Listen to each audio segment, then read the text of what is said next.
Hello friends, welcome to my channel miracle of God. जय श्री राम, जय नीम करौरी महाराज जी। कहते हैं अनादि काल से चली आ रही परंपरा के अनुसार कोई भी दर्शनार्थी जब किसी मंदिर में प्रवेश करते हैं तो सबसे पहले वह देवी देवताओं के आगे शीश झुकाकर उन्हें नमन करते हैं और फिर बाद में अन्य धार्मिक कार्यों में भाग लेते हैं। परंतु इस प्रकार कैची धाम में आने वाले भक्त सर्वप्रथम वहां के मंदिरों को प्रणाम करते हैं। उसके बाद श्री सिद्धि माँ जी के दर्शन करते हैं एवं भंडारे के लिए आगे बढ़ते हैं।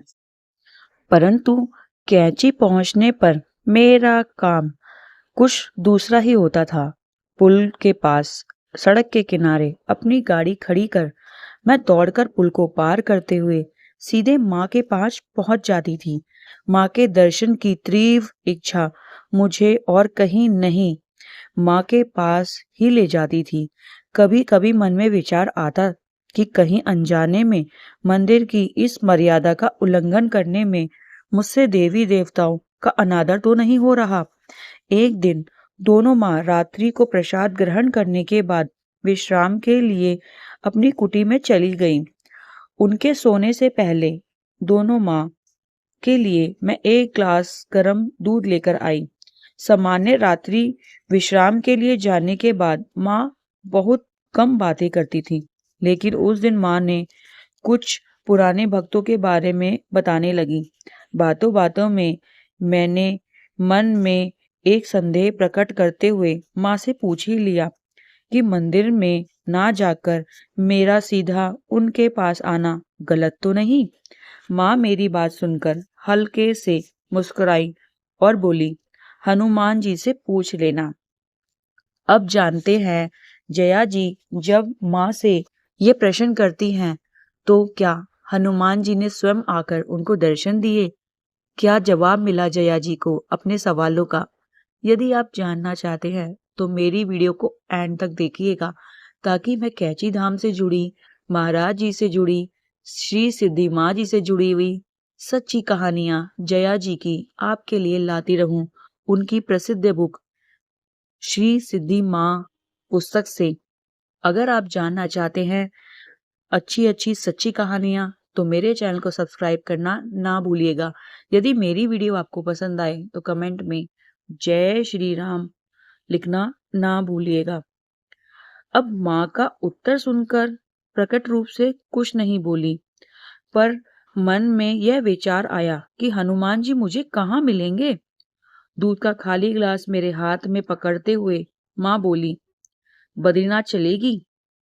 मैं भी बच्चों की तरह तुरंत बोली, यदि वहां हनुमान जी मिलेंगे तो अवश्य चलूंगी। मेरी बात सुनकर माँ बोली, वो भी मिल जाएंगे। ऐसा कह के माँ तखत पर लेट गई। मैंने माँ को कंबल उड़ाकर थोड़ी देर उनके चरण की सेवा की। जैसे माँ को नींद आ गई, मैं बगल के कमरे में आकर अंगीठी के पास बैठकर पुस्तक पढ़ने लगी। एक पुस्तक श्री रामकृष्ण परमहंस की वृंदामित की एक पुरानी प्रतिलिपि थी जो कि माँ की कुटी में रखी थी। पुस्तक के पन्ने पलटते हुए उनमें से एक हनुमान जी की छवि नीचे आ गिरी। ऐसी छवि मैंने पहले कभी नहीं देखी थी। छवि में हनुमान जी पद्मासन में बैठे और उनका चेहरा गहरे सांवले रंग का दिखाई पड़ रहा था। इस छवि को मैंने अपने पास रख लिया। अगला दिन बद्रीनाथ यात्रा की तैयारी में बीता। हमेशा की तरह तड़के सुबह बद्रीनाथ के लिए हम रवाना हो गए।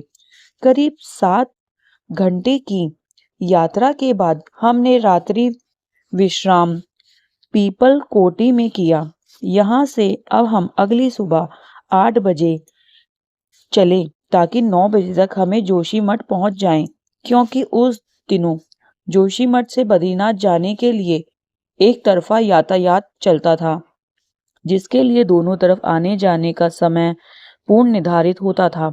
जोशीमठ से आगे का रास्ता कठिन था और भूसंकलन के कारण खतरनाक भी।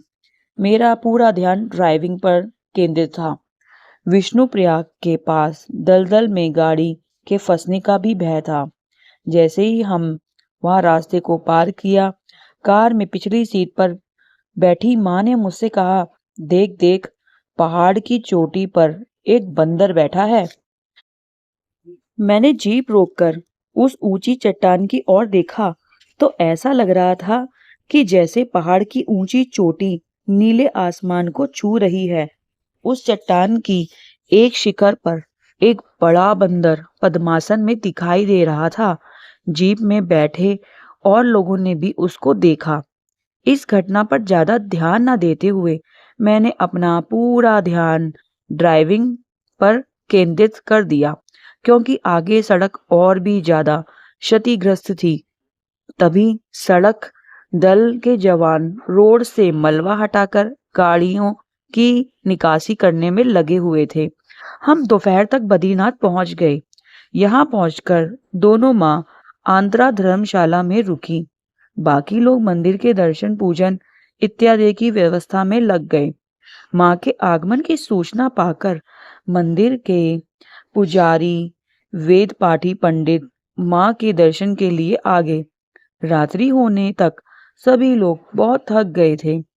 माँ जब विश्राम करने के लिए अपने कक्ष में चली गई तो माँ के तखत पर बैठकर अपने हाथों से उनके पैरों को मलते हुए गर्म करने की कोशिश कर रही थी। इतने में माँ ने मुझसे पूछा, हनुमान जी मिल गए? मैंने पूछा, कहाँ? माँ बोली, क्या कभी कोई बंदर इतनी ऊंची चोटी पर पद्मासन में बैठ सकता है? वह इतनी दूरी से हमको इतने बड़े दिखाई दे रहे थे, तो सोचो वह वास्तव में कितने बड़े होंगे। उस समय मेरा पूरा ध्यान गाड़ी चलाने पर ही था, परंतु माँ के वचनों की साक्रता का भान अब हुआ। लेकिन मेरे मन में फिर भी वही बच्चों वाली बात। मैंने माँ से कहा, मैं तो हनुमान जी से अपना प्रश्न पूछना चाहती थी, लेकिन वह तो काफी दूर थे। माँ सहजता से बोली, क्या हुआ, फिर मिल जाएंगे। अगली सुबह तड़के 2 बजे माँ तृप्त कुंड में स्नान किया। स्नान के बाद सब लोग अभिषेक पूजा के लिए मंदिर गए। लगभग 10 बजे माँ अलकनंदा नदी के किनारे धूप में बैठी थी। एकाएक माँ उठी और फिर से मंदिर की ओर चल पड़ी। मैं भी माँ के पीछे पीछे चल दी। इस समय मंदिर के यात्रियों की भीड़ भाड़ बढ़ चुकी थी। भगवान बद्रीनाथ के दर्शन के बाद मंदिर के पीछे हिस्से में गई, जहां पर हनुमान जी की संगमरमर की एक बड़ी सी मूर्ति थी। उसके दाईं ओर एक बड़ा सा बरामदा है, जहां यात्री कथा प्रवचन और पूजा पाठ करते हैं। इस बरामदे के किनारे पर मैंने एक साधु को बैठे देखा, जो अन्य साधुओं से बिल्कुल भिन्न लग रहे थे। माँ ने उनको देखकर अपनी धोती के पल्ले का घूंघट सा निकाला और अपने चेहरे को ढकते हुए उन साधु के निकट जाकर बरामदे के नीचे उनके पास बैठ गई। वह साधु लगभग 50-55 वर्ष के लग रहे थे। शरीर पतला, कद लंबा था, त्वचा का रंग गहरा सांवला था। एक सफेद वस्त्र कमर पर लिपटा रखा था और कंधे पर मोटा जनेऊ डाला हुआ था। बालों की जटाओं का सिर पर जुड़ा सा बांध रखा था। वह माँ से बात करने लगे। बीच बीच में वह केवल 1-2 शब्द जैसे तुरीय अवस्था, निर्वित कल्प समाधि जैसे शब्दों मेरे कान में पड़ रहे थे, जो कि मेरी समझ से बाहर थे। माँ उनके वचन ध्यान से सुन रही थी। जब वह मेरी तरफ मुड़े तो मैंने देखा कि उनका चेहरा बिल्कुल वैसा ही था जैसे माँ की पुस्तक से निकले हुए हनुमान जी की छवि में देखा था। मुझे देखकर वह कहने लगे, जब एक लड़की छोटी होती है तो वह खिलौने से खेलती है, जब बड़ी हो जाती है तो उसका विवाह हो जाता है। अब उसका पति ही उसका सब कुछ होता है। वह अपना जीवन उसको अर्पण कर देती है। अब उसे खिलौने से खेलने की आवश्यकता ही नहीं है। मुझे मेरे प्रश्न का उत्तर मिल गया था। वास्तव में सद्गुरु की प्राप्ति के बाद नियमों के सब बंधन छूट जाते हैं। अब जब हम मंदिर में माँ की उपस्थिति के बारे में अन्य यात्रियों को पता चला तो माँ ने जल्दी से साधु बाबा को प्रणाम किया और वहां से तेजी से बाहर आ गई। मैं भी माँ के पीछे पीछे आ गई। थोड़ा आगे पहुंचकर माँ ने मुझसे कहा, तूने बाबा जी को कुछ दिया? मैंने माँ को बताया कि कुछ नहीं दिया, मेरी जेब में पैसे हैं। माँ ने मुझसे तुरंत वापस जाकर साधु बाबा को भेंट स्वरूप कुछ देने को कहा। मैं वापस साधु जी के पास दौड़ी, लेकिन वहां कोई नहीं था। जहां पर हमें साधु बाबा मिले थे वहां से मैं 1 मिनट से भी कम अंतराल में मुश्किल से 50 फुट की दूरी से वापस लौटी थी। मैंने मंदिर के अंदर और बाहर दुकानों में बाबा लोगों के बैठने की जगह पर ढूंढने की कोशिश की, पर साधु बाबा कहीं दिखाई नहीं दिए। नीम करौरी महाराज जी अपने भक्तों को उनके जवाब देने के लिए किसी भी रूप में कहीं भी प्रकट हो जाया करते थे। हनुमान जी तो अमर हैं, हमारे साथ है हमेशा। यदि कोई भी भक्त सच्चे मन से अच्छे कार्य में या किसी परेशानी में महाराज जी को, हनुमान जी को याद करता है, वह अवश्य ही किसी भी रूप में आकर आपके सभी समस्याओं का हल कर देते हैं या आपके पूछे जाने वाले प्रश्न जो आपके जीवन के लिए महत्वपूर्ण हैं, उनका उत्तर वह स्वयं आकर देते हैं। बस उनको सच्चे मन से पुकारना होता है। यदि आपके साथ भी ऐसा हुआ है तो मुझे ज़रूर बताइए। अगर आपको यह वीडियो पसंद आई है तो कमेंट में जय श्री राम, जय नीम करौरी महाराज जी लिखना ना भूलिएगा। नीम करौरी महाराज जी साक्षात हनुमान जी हैं। वह सिद्धि माँ के साथ हमेशा रहे थे और उन्होंने माँ से वचन लिया था कि मैं हमेशा आपके पास रहूंगा और अपने उन सभी भक्तों के पास रहूंगा जो हमेशा सच्चे मन से मुझे याद करेंगे। बेशक वह मुझे भूल जाए, मैं उनको कभी नहीं भुला सकता। वह मेरे बच्चे हैं। जय श्री राम, जय Neem Karoli Maharaj ji. Thank you for watching.